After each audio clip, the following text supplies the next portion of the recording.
What is up, everyone? Welcome to episode number 13 of the Ohio Sports Radio Show. This is Jared, Ian, and Alex back again, ready to talk some Ohio sports with you guys. We've been off for a week. Last week, it was my fault. I was sick as could be, couldn't go on with the show. We initially posted it, said we were going to record it last Thursday. It didn't work out. I could hardly talk, so we are back. 2 weeks of stuff to talk about with you guys, so let's go ahead and get into it. We usually start our show with best and worst of the past week. We're going to do the past 2 weeks. So, Alex, let's hear your best and worst, brother. Well, my best of the week, both of them actually happened this week. My best, Mexico getting their ass beat by Chile, 7-0. Mexico came into Copa America favorites.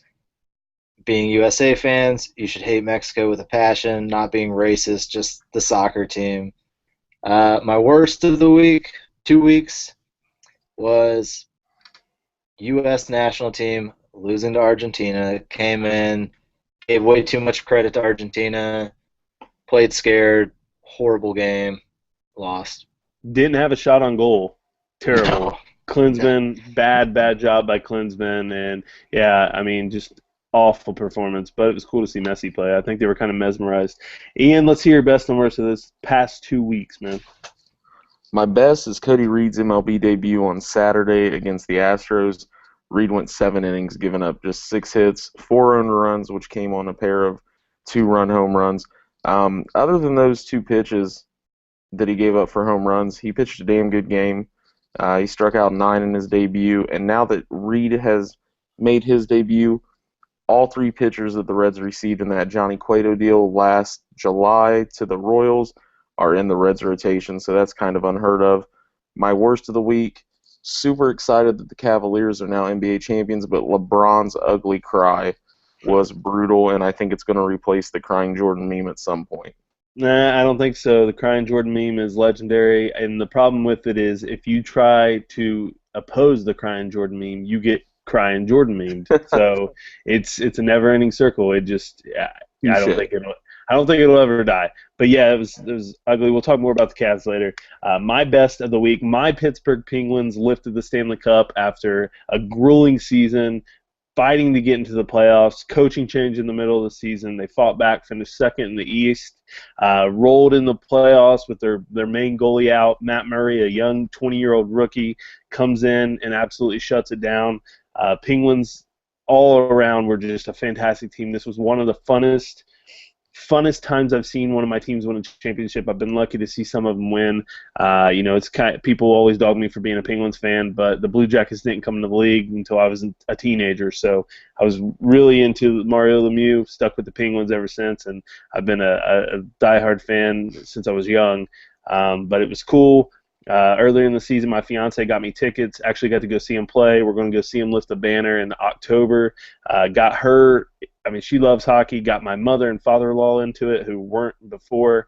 Playoffs were awesome, but it was awesome to see my Penguins win. See Sidney get his second cup. Gino. See all the guys. Phil Kessel getting the cup. So awesome, man. I mean, all around, Penguins winning the Stanley Cup was phenomenal. I loved it. I got another best of the week. The Battle of the Bastards episode of Game of Thrones this past Sunday was fucking phenomenal. Now, Ian, I know you don't watch Game of Thrones, and I'm sorry. Alex does. I think we texted each other after the episode, Alex. Phenomenal episode. The show is incredible. If you don't watch Game of Thrones, you're really wasting your time. It's such an amazing show. You should be watching it. I'm not going to ruin it. I'm not going to give any. Since Ian hasn't watched it, and he says he's going to start, and he's going to when he starts something, he's going to binge watch it and probably grow a real shitty beard when he does it. But that episode was fucking incredible.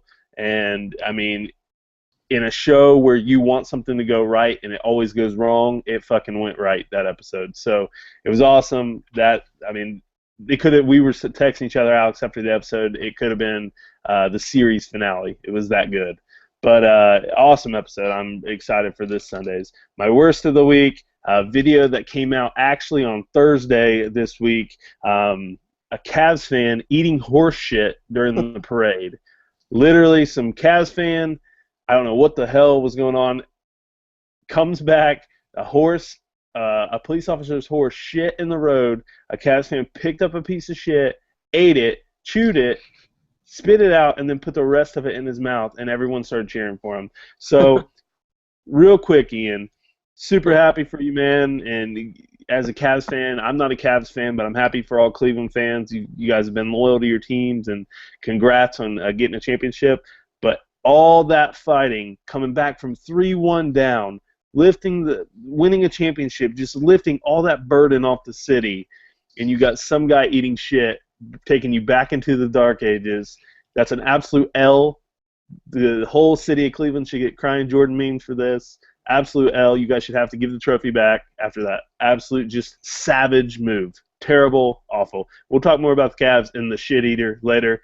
But that's my best and worst. So, guys, thank you for yours. Let's move on. And by the way, for our listeners, anyone who may be watching this on YouTube, this is going to be kind of a loose episode. We usually go by like kind of a script. We're just going to wing it again this episode. We've all been really busy and sick, so we're all just going for it. Anyways, moving on. Next segment, we're going to do top 5. This is a segment that kind of coincides with something that's going on in pop culture. Since the NBA draft was on Thursday, the NHL draft is on Friday tonight. We're going to do top 5 times. We're going to look back.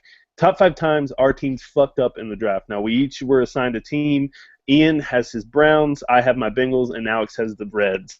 So we're going to look back. We're going to say a player that our team drafted and who they fucked up by drafting and who they should have drafted instead. So let's let Alex start. We'll each start. Like always, we'll start at 5, and then we'll go one by one and work our way down. So, Alex, number 5 for you on your list of top 5 times the Cincinnati Reds fucked up in the draft. Our Cincinnati Reds fucked up in 1996, selecting John Oliver, the 25th pick, outfielder, passed on Jimmy Rollins, Barry Zito, Roy Oswalt. I mean, there's so many people to choose from. That's number 5. That's number 5, and that's already depressing, man. Barry Zito was so dominant in his prime, so that's already depressing. Ian, let's move on to you. Number 5 on your list of top 5 times the Cleveland Browns fucked up in the draft. I'm going back to the 2003 draft. In the second round, at number 52, the Browns selected Sean Thompson, a linebacker from West Texas A&M, when Anquan Bolden and O.C. Umenyiora were still there. Oh, God. And when Anquan went 2 picks later, Umenyiora went 4 picks later. So great job, Browns. Yikes. All right, number 5 for me on the top 5 times that the Cincinnati Bengals fucked up in the draft.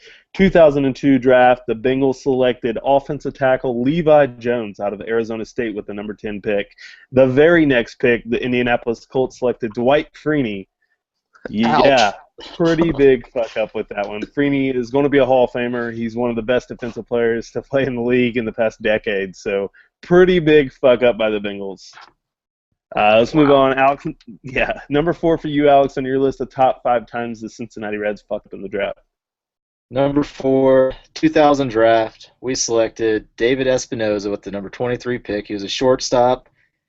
We passed up on Adam Wainwright and Jose Batista way later. Holy shit. Both of them still relevant today, still money players. Dude, Waino was so dominant. He's kind of like tailing off, but Waino in his prime was a monster, man. And then It's been 16 years, though. I mean, yeah. Still in a starting lineup, in the starting rotation, 16 years later. I mean, that's sad. Oh man, he's on my fantasy team actually. So that's just sad. But all right, Ian, number 4 for you on your list of top 5 times the Cleveland Browns fucked up in the draft. Now, number 4 for me, 2010 NFL Draft, T.J. Ward was selected 38th overall by the Browns. He was a solid player for the Browns. He was a Pro Bowler. Definitely delivered some memorable hits while playing in the defensive backfield. But number 42 that year, Gronk. Oh Jesus, that's a tough one. I mean, just see, he's the best tight end in the league, and there's no close second. Eifert may be close second, but it's not that close.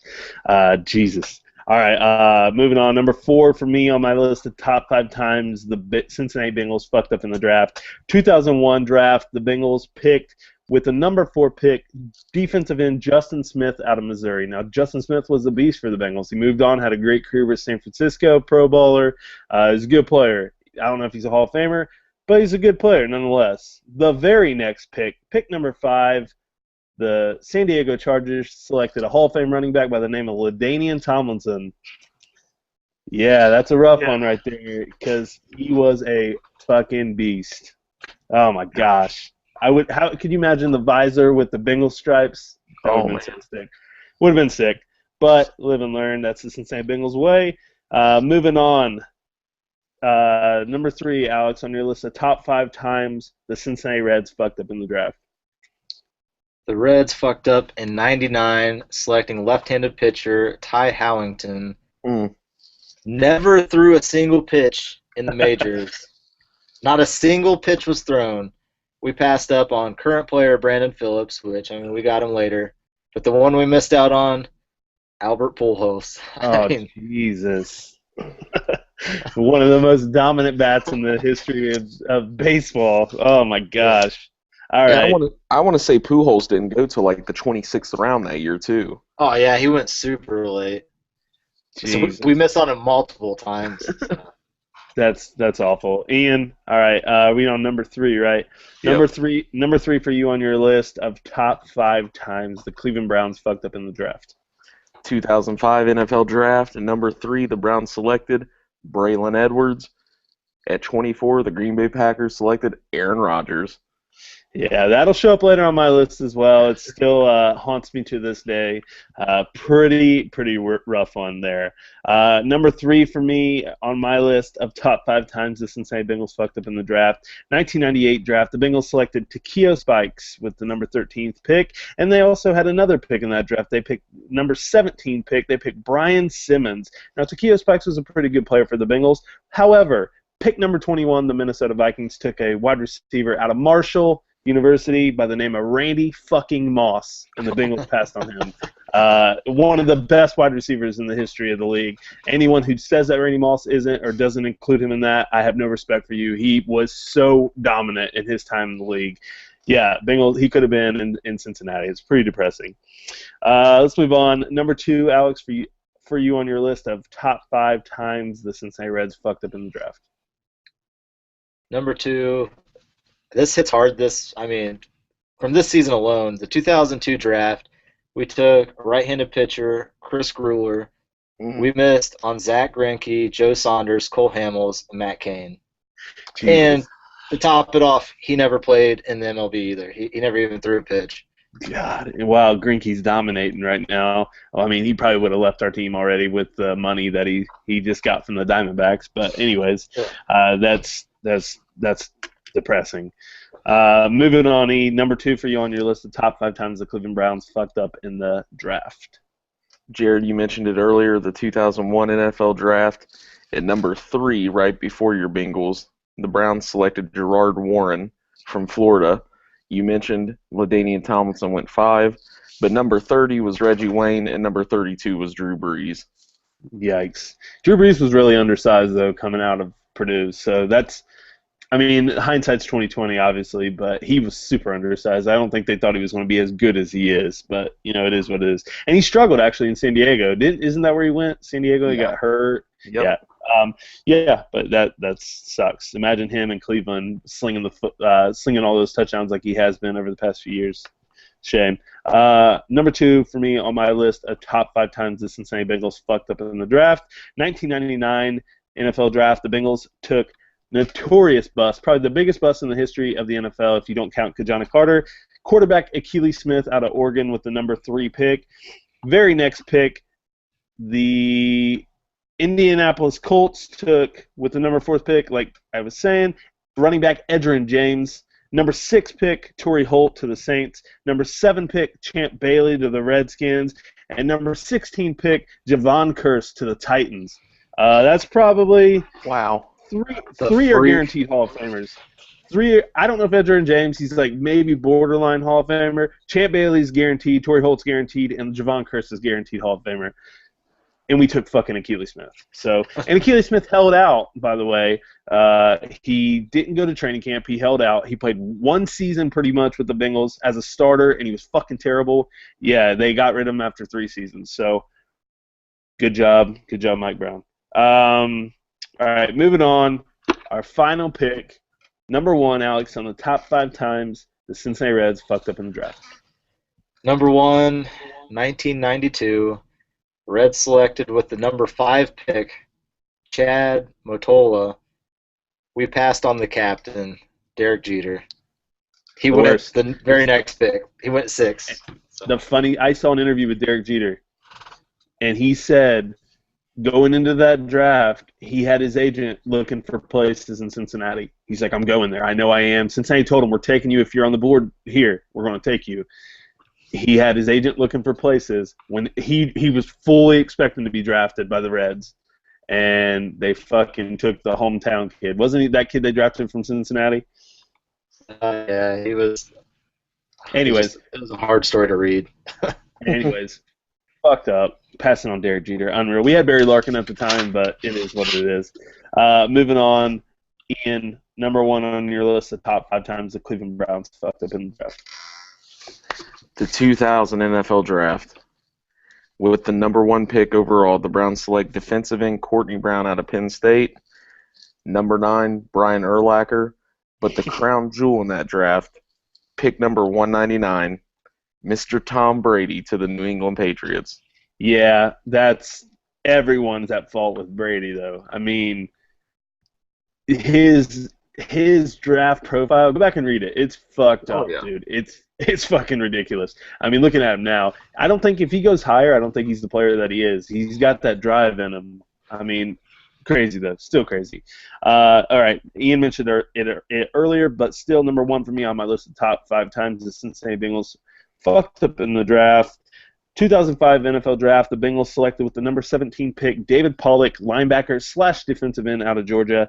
They passed on Aaron Rodgers. So we had Carson Palmer at the time. He was playing really good football, so kind of stinks to everybody. But my argument to that is the Packers had Brett Favre at the time. So, I mean, you can't really defend that whole Carson Palmer argument. And David Pollock was a beast, so I don't really blame the Bengals for taking him. I do blame the Bengals for switching him. He was an all-pro linebacker, all-SEC linebacker. The Bengals said, hey, you're a really good linebacker. We're going to move you to defensive end. It doesn't make sense. So, unreal. That was a blast from the past that just kind of depressed me really badly. And if I had a drink next to me, I'd probably be chugging it right now. So that was pretty depressing. But let's move on.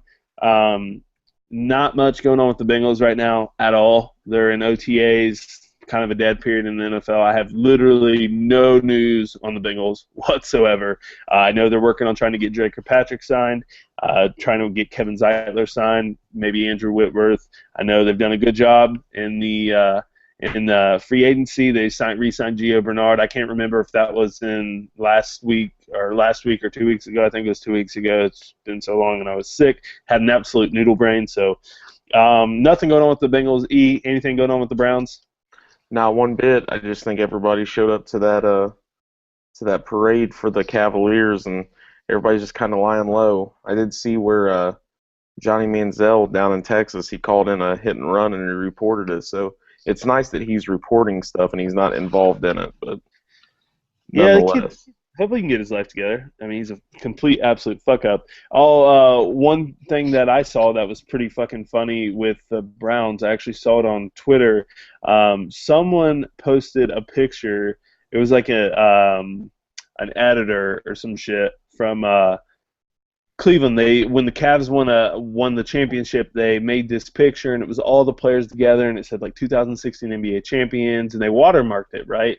Well, RG3 took it, posted it on his Instagram account, and cut off their watermark, put his own watermark on it, and someone's like, yeah, it's a really great image. I fucking spent like 8 hours making this. Now, Alex, you do graphic design and shit. You know how long that stuff takes.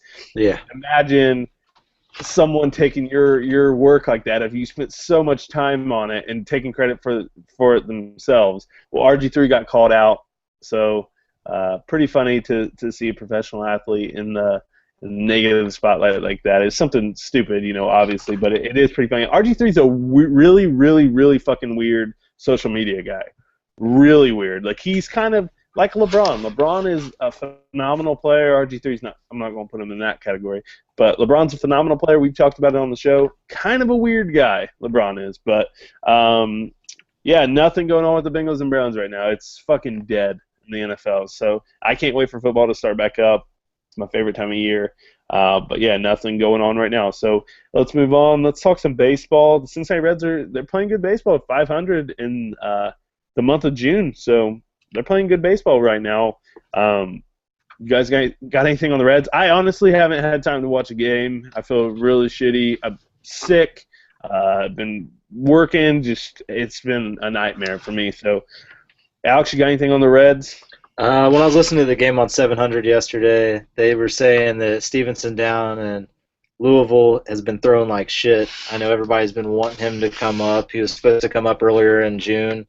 It's not looking like he's coming back or coming up anytime soon. Ian? To kind of keep with what Alex was saying about AAA, Amir Garrett pitching his first game last night for the Bats, and he kind of got demolished. But there's a learning curve for that. He's had a successful 2 seasons in Pensacola, and the single A ball club down there. But the Reds are going to have these pitchers that are developing. I mean, like, you got Cody Reed that just made his debut. They are stockpiled with arms down in their minors, and it's just going to keep on going, as far as developing these guys. They're obviously not all going to stick around. There's going to be trades made. I also read today where I guess Homer's been assigned for his first rehab assignment in the next couple weeks. So that's going to be pretty interesting moving forward, seeing where that goes, and to see, if he's built up the stamina, to pitch, because they shut him down last month after they were trying to push him through and get that rehab done after, just 12 months being removed from the surgery. Yeah, thankfully they didn't rush him back, I mean, I think that was what helped Votto when he was hurt. He didn't rush back and, fully healed. So definitely smart by the Reds front office. E, what'd you think of the Reds draft picks? Now, this was more than 2 weeks ago, so I actually think I kind of covered it briefly on episode number 12 with Tyler Schmall. But what did you think of the Reds draft picks? I didn't really get to talk to you about it. The third baseman they took, I love that dude out of Tennessee. Nick Senzel or whatever. Yeah. He proved that he was the best hitter in college baseball. And one thing that I love that the Reds did with this draft is they always talk about MLB draft. You take the best player available. You don't take team needs. You take the best player available. The Reds didn't necessarily do that with the number 2 pick overall. They took a guy that has shown that, hey, I'm doing this at a higher level. They didn't go with a high school pick. They took a guy that played at a D1 college, a tough conference in the SEC in baseball, and played on the big stage. Some guy that can probably start out in AA and will be on a fast track. I think I read some stuff where they're already projecting this kid to be up as early as opening day 2019. I know that's just a projection, but they wanted to get away from drafting the 17 and 18-year-old kids, and I think they did a good job drafting this guy. Like I said, he played in that Cape Cod league and had a great spring there, and he's a good hitter and above average third baseman. Yeah, I mean, definitely. I know a lot of people were kind of pissed the Reds didn't take some pitchers when we need pitching, and they took a lot of position players, but I mean, you always need hitting. You never know what's going to happen in baseball. These kids, it could take 4 or 5 years before we even see them, So definitely, if you tell me they're good, I trust your opinion on that one because you do follow that very closely. So not much else going on with the Reds right now. I mean, they're playing good ball. Like I said, I haven't written about the Reds. I was writing about them after every series. As soon as, literally the fucking day I stopped writing about them, they started winning. So I'm not going to write about them. And hopefully we can kind of ride one out here and win some games because it's so much funner to watch the Reds win than lose depressing games. But I heard a stat. It could be wrong, so don't quote me on it, but I'm pretty sure I heard it during the Reds game. They said something like the Reds started off the season with the worst bullpen in baseball, and since, like, I don't know how long, it's the month of June maybe, they've had the best bullpen in baseball. Am I wrong on that? I'm not sure about that. I know the bullpen was doing a fairly good job until last night. We saw classic J.J. Hoover and classic Singrani last night screw us over, but yeah, as of late, the bullpen's done really well, especially throughout the entire month. So, I mean, that's a believable stat. Yeah, it was something like that. I don't know. So don't quote me on that. I could be completely fucking wrong. I could have dreamt it. I don't know. But yeah, not much else going on with the Reds. They're kind of rolling right now, playing well. The Cubs were just swept by the Cardinals, so that's bittersweet. I guess it kind of helps because you were so far behind the Cubs, but it is the Cardinals beating them. So it's nice to see the Reds win some games at least. But let's move on. Let's talk about what everybody wants to talk about. The Cleveland Cavaliers are the 2016 NBA champions. Ian, you're a Cleveland fan. You bleed Cleveland through and through. What were your thoughts? Walk me through last minute of the game. Now, I watched the whole game. We were texting each other, but I want to hear your thoughts as a Cleveland fan. How do you feel, man? So, if we go back to episode 11 of Ohio Sports Radio Show, I said the Cavs in 7 games, and I said Cleveland's going to win Game 7 at the Oracle, and in my heart of hearts, I wanted to believe that. But it's so tough to win on the road. It's especially tough to win at the Oracle unless your name's the Golden State Warriors. But I thought going into that game, we haven't had a close game yet. There's bound to be one game that's close. And really that Game 7 gave us everything that we wanted. It was back and forth. It was close. I think the biggest lead for either team was maybe 10 points, maybe 11 or 12. I know it wasn't much higher than that. But we get to that last minute of that game, and it seemed like that last minute took about 20 minutes. Yeah. It was a tie ball game.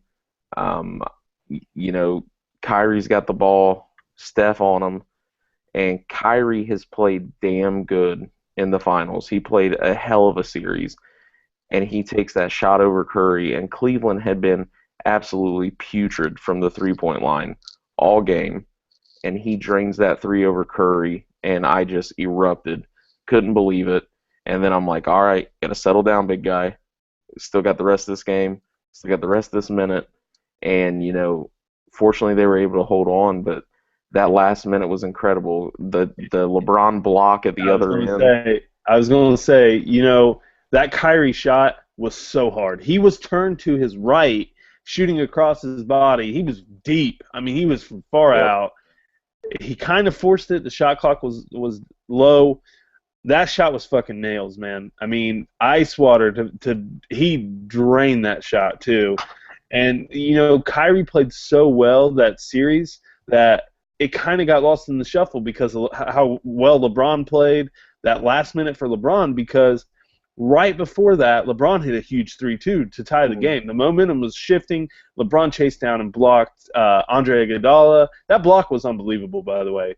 I think that's one of the best plays I've seen in the NBA in 10 years. He does that all the time, but at such a big moment. I mean, if Iguodala makes that shot, it's a completely different game. LeBron was at the Iguodala was past half court, and LeBron was at the free throw line. Did you see Sports Science break that down? Oh yeah, LeBron took the perfect path to it. He zeroed in on it, and if you watch the Sports Science on it, or just watch the replay of it, you see LeBron get the right angle. He accelerates at the right time, and he couldn't have timed it up any better. It was unbelievable. Alex, I know you're not an NBA guy. Did you watch this last game? I watched the first. Let's see, I watched the first quarter, half of the second quarter. Game of Thrones came on. I had to watch Game of Thrones. But as soon as Game of Thrones went off, my wife went to bed, instantly flipped it back over to the game. Fourth quarter was starting. I watched the entire fourth quarter. So glad I didn't miss a minute of it. Yeah. Instantly, as soon as the game was over, called my dad.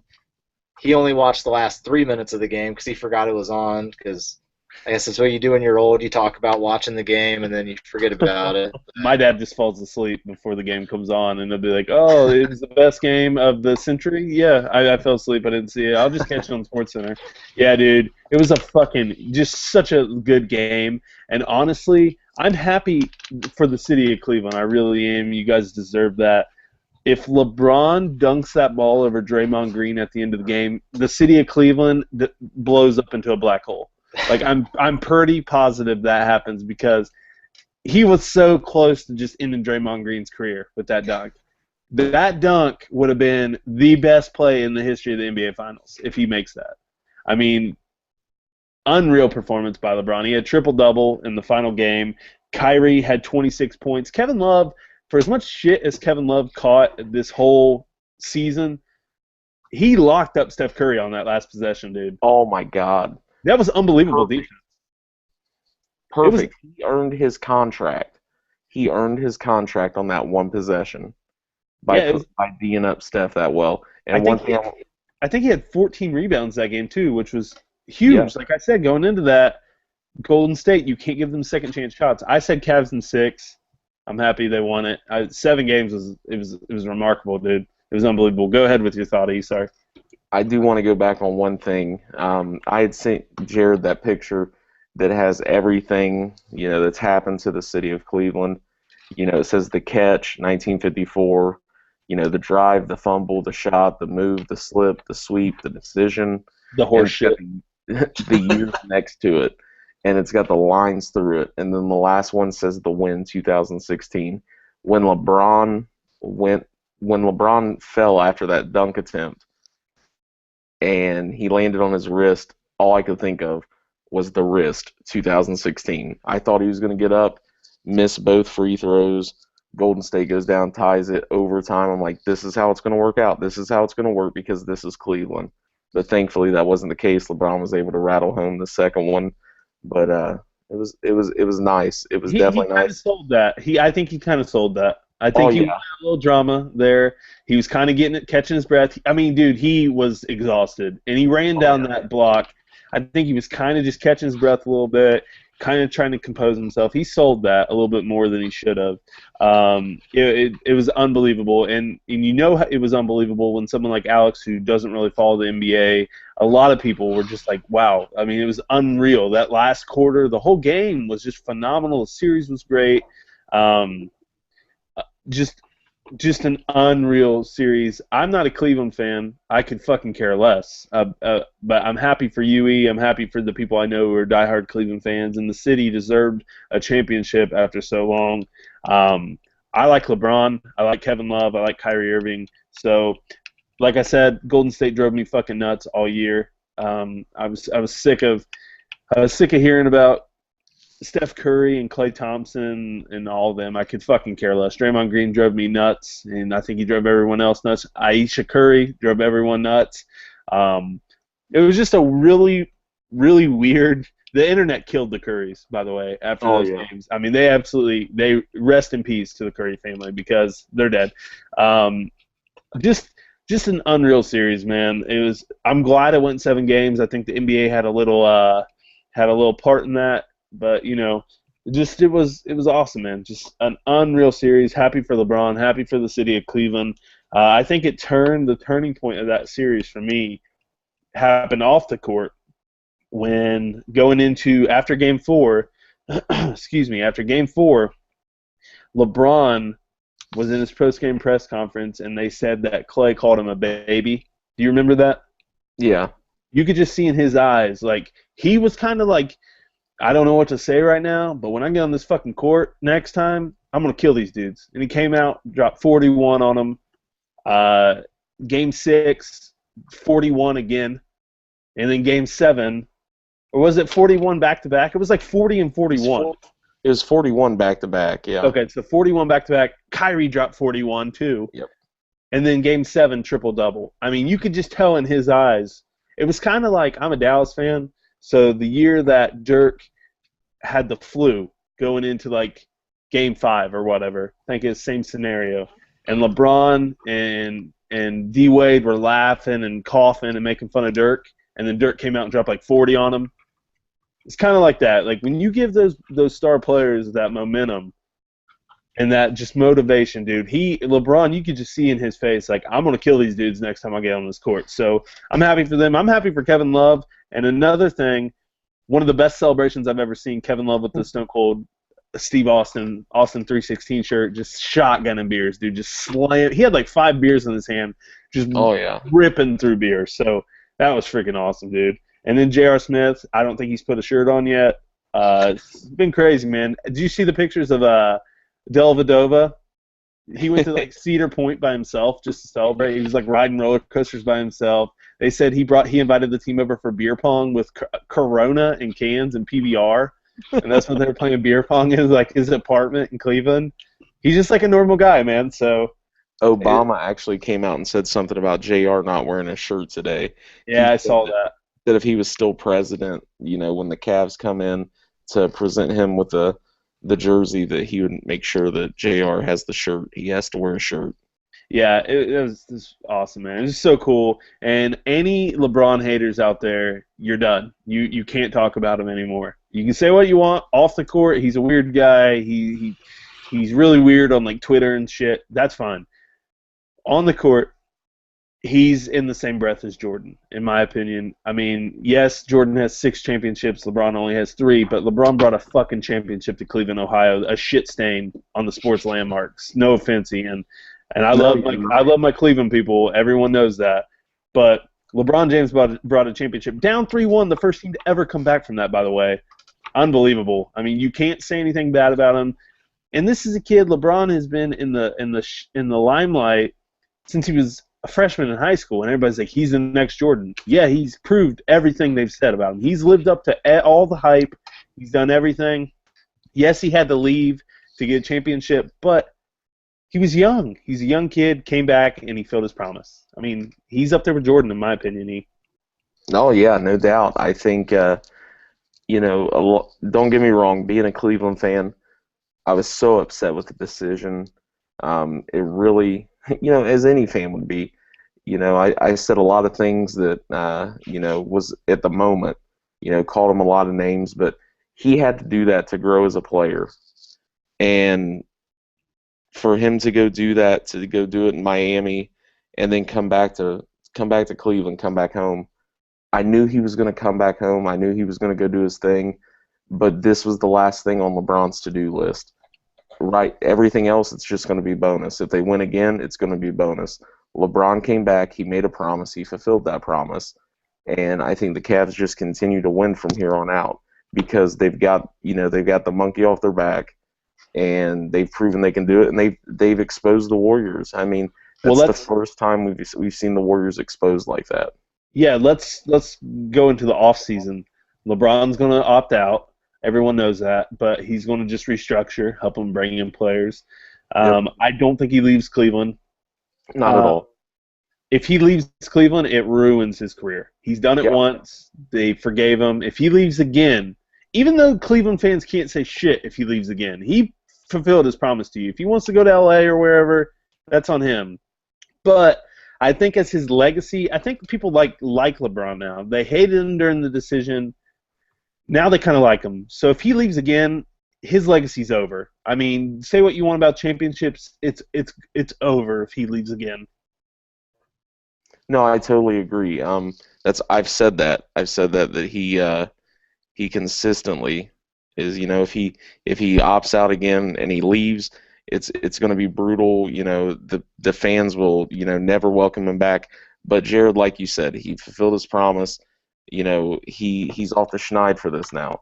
So I would love to see him come back. I think he's going to, opt out, restructure it, because I believe it's this season, or it might be after next season, I'm not sure, but the NBA increases the salary cap, and then after that, obviously the bigger players are going to be making more money. So that was all LeBron was doing with this little 2-year deal anyway. He wanted to restructure it, get more money in the end. But, like you said, a lot of these guys, they'll restructure their deal to bring in, better players. I think, Tim Duncan was making like $4 or $5 million this year, so they could bring in LaMarcus Aldridge.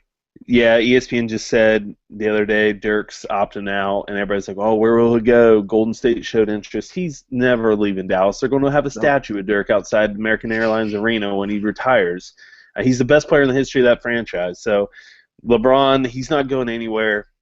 However, I could see someone like Richard Jefferson leaving, even though he says he's going to retire. The thing is, the NBA has the teams have to hit a certain mark to bump up on that salary cap. Yeah. Richard Jefferson's a player. I'm losing my voice, by the way. Richard Jefferson is a player who a team could give him a 1-year, $12 million deal. $12 million deal, and that sounds weird, but they need that to hit that gap. So someone like him could leave. I think Kevin Love's gone. I think they're going to sign and trade for Kevin Love. Personally, he didn't fit in with that team at all. No, I don't know. You're exactly right. I agree with that. I could also see JR leaving. He's won the championship. We talked about JR. He's either completely hot or he's absolutely brutal. I think he's making around $6 or $7 million now. I could see a team just offering him an insane amount of money just because to get to that mark, like you mentioned with Richard Jefferson. We got to wait and see what happens. I don't know. I know they don't have any draft picks. It's going to be interesting to see where they go from here with 4 guys having max contracts on that roster. So not a lot of leeway to do anything, but with LeBron restructures, they can do it with roster fillers. But how about Dellavedova not playing pretty much at all in that series, and then relying on Mo as the backup? It was weird, but whatever. I mean, it worked. You can't knock him. LeBron put that team together. Everybody counted him out. He won it, man. You can't say anything else about LeBron. So congratulations to all the lifelong suffering Cleveland sports fans, and congrats to the Cavs and all their organization and players, and LeBron and everyone else out there who is a diehard Cavs fan. Congrats to you. Let's move on. If my voice allows it, it's probably going to go out here in a minute. Let's do our OSR mailbag segment. This is where we answer questions from you, the fans. Question number 1 by our Facebook page. Dean Lanier wants to know, how do you guys feel about Ichiro's the MLB honoring Ichiro and his hits in Japan, and him being compared to Pete Rose and Pete Rose's hit record? Ian? It's a slap in the face to Cincinnati fans, especially anybody that grew up watching Rose and anybody that is a Reds fan. It's just another way to blackball Rose, just another way to not honor Pete at all. Especially with who's ever heard of combining hits, combining home runs? It's never been done. They've never made a big deal about it. It's only because it's Pete Rose. It burns me up that they're doing this. Kind of pissed about it, but I love Ichiro. Nothing to take away from Ichiro. It's not his fault they're doing this, but I just think it's shitty that Major League Baseball is doing this. Alex? I think it's bullshit too. I mean, Ian pretty much nailed it on the head, but I think with his induction into the Reds Hall of Fame coming up here, was it this weekend? They're just trying to throw shit on his limelight that he's getting, the little bit of hope he's getting for his Hall of Fame career that he had, and the Reds are trying to do all they can, and Major League Baseball is just shitting on him again. I agree with both of you guys. For the sake of my voice, I completely agree, Dean. Pete Rose is the hit king. He always will be the hit king. I don't think anyone will touch it. Congrats to Ichiro on his hits. Pete Rose probably had a ton of hits in high school, so let's count those as well. Fuck the MLB, whatever they say about that. Pete Rose is the hit king and always will be. Moving on, Jake Parrish wants to know via our Facebook page, how does the dynamic change with Ken Zampese as offensive coordinator for the Bengals? Do you guys think Vontaze Burfict will be different, perhaps a smarter player upon coming off suspension? Also, Ian, should the Browns fans expect Terrell Pryor to emerge as a top wide receiver threat? Wow, that's a fun question. Ian, I'll let you answer your Browns question first. Well, we've got Terrell Pryor and we've got a bunch of guys we just drafted. So that's really all we've got besides Barnage. But if we're talking wide receivers, it's Pryor and all these rookies. Pryor came in at the end of last season, made a couple big plays for us. I don't want to say that we're going to solely rely on him. I think he could become a good wide receiver in that rotation of young guys. He definitely has the size, definitely has the athleticism. It also depends on who's the quarterback because you got 5 quarterbacks we're going into training camp with, so you don't know which style of quarterbacking you're going to have. And we've also came out and said that we're going to rely heavily on the run game this year. So something to think about as far as looking at that putrid depth chart of wide receivers. Okay. And Alex, what do you think? Do you think Vontez Burfict will be a different player, maybe smarter once he comes off suspension?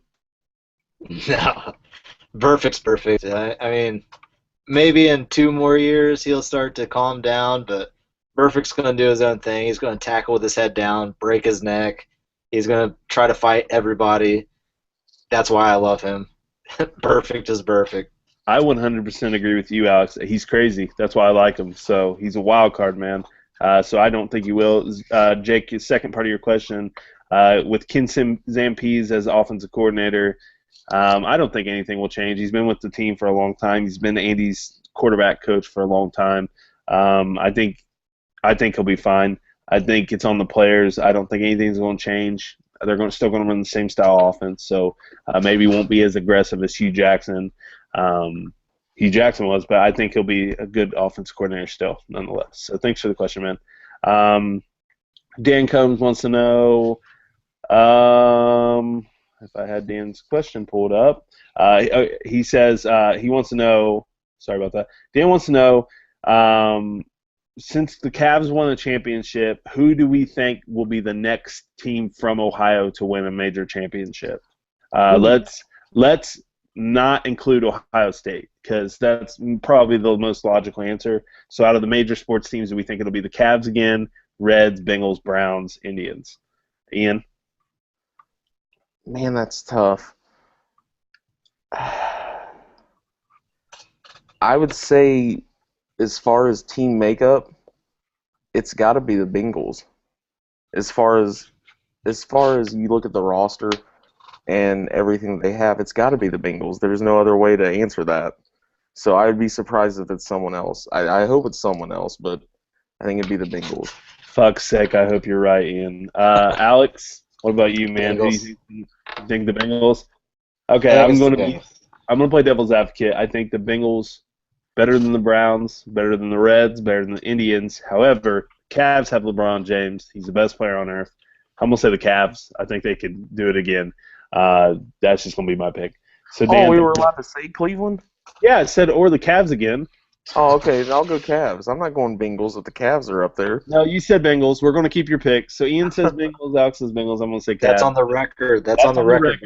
We'll cut out his part where he says Cavs. So I'll comment. yeah, Ian, we agree. For football season. Ian Houday, we agree. So thank you. Final question. Dean Lanier had another question. He wants to know: do we think the Reds will trade Zach Kozar? Ian. Okay, Dean, this is what I'm going to say. First of all, I'm going to take Cleveland. But second of all, I'm going to say I think the Reds will move Zach Kozart in July. There's going to be some contenders, going for that pennant. They can use a shortstop. If you look at the shortstop position across MLB, there's not a lot of offensive production anywhere. There's a few overachievers, but Kozart's having a really good season. I could see a team kind of going overboard on what they would offer for him. So I think the Reds will trade Kozart in July. All right. Alex, what about you, man?